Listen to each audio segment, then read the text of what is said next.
In the salt of black forests, where the trees grow tall and the light struggles to reach the ground, there are villages, small, quiet, tucked between the endless woods. Places where the nights feel longer than they should, and the silence is never truly empty. In one of those villages, there lived a mother and her son. It was just the two of them. The boy was young, no more than 7, with a soft voice and eyes that always searched for comfort. And the mother, she loved him deeply, or at least that's what everyone believed. Their home stood at the very edge of the village, where the last wooden fence ended and the forest began. During the day, the trees were beautiful, tall, ancient, their branches stretching like arms into the sky.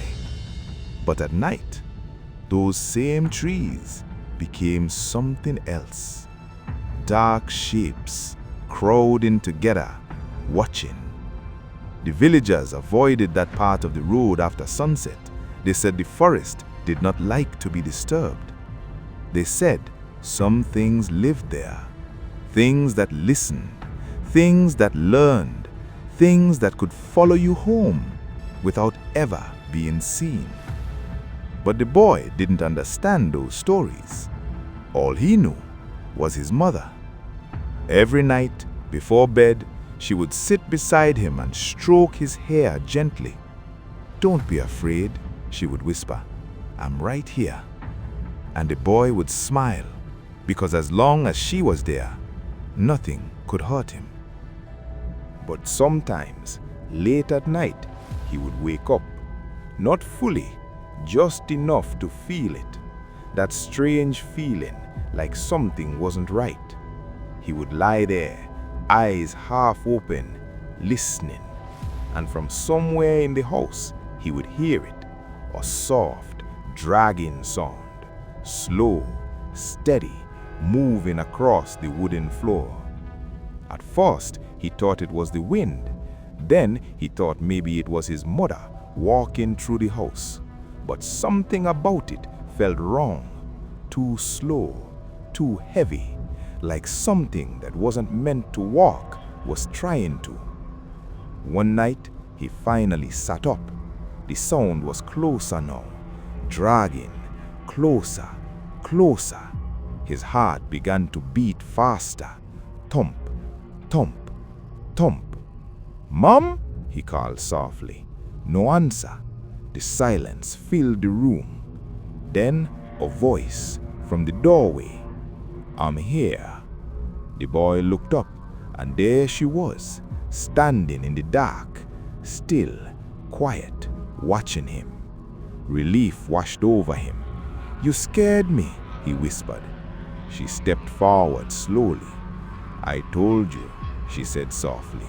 "I'm always here." She sat beside him, just like always, and stroked his hair. The boy's breathing slowed, his body relaxed.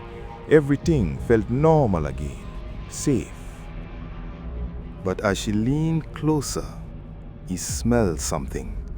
Something strange, damp, earthy, like deep soil, like something buried, but stronger. Wrong. He frowned slightly. "Mom?" She didn't answer. Her hand kept moving through his hair, slow, gentle, too perfect. Then he noticed something else. Her hand. It felt cold, not just cool, cold, like something that had never known warmth. His heart began to race again. Thump, thump, thump. He looked up at her face, but the room was too dark. He couldn't see her clearly, only her outline and her eyes watching him. "Mom," he whispered again. This time, the voice answered from somewhere else, from down the hallway. "Stay in bed." The boy froze. Slowly, very slowly, He turned his head toward the doorway, and there, in the faint light, he saw her, his mother, standing there. His body went cold. Then, who was sitting beside him? The hand in his hair stopped moving. The room felt heavier, the air thicker, and the thing beside him slowly turned its head. The boy didn't scream. He couldn't. His chest tightened, his breath caught. All he could do was sit there as the thing leaned closer, closer, and whispered, "I told you." Its voice was no longer hers. It was deeper, broken, like something learning how to speak by copying what it had heard. "I'm always here." The real mother rushed forward, grabbing the boy, pulling him away from the bed. The candlelight flickered wildly, and for a brief moment she saw it. Not a woman, not human, something thin, twisted, its limbs too long, its joints bending in ways they should not, its face stretched, trying and failing to look like her. It didn't chase them. It didn't move.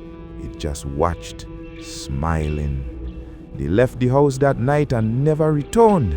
The villagers later spoke in quiet voices because they had heard of this before. Long ago, before the roads, before the houses, the forest had things in it, things without names.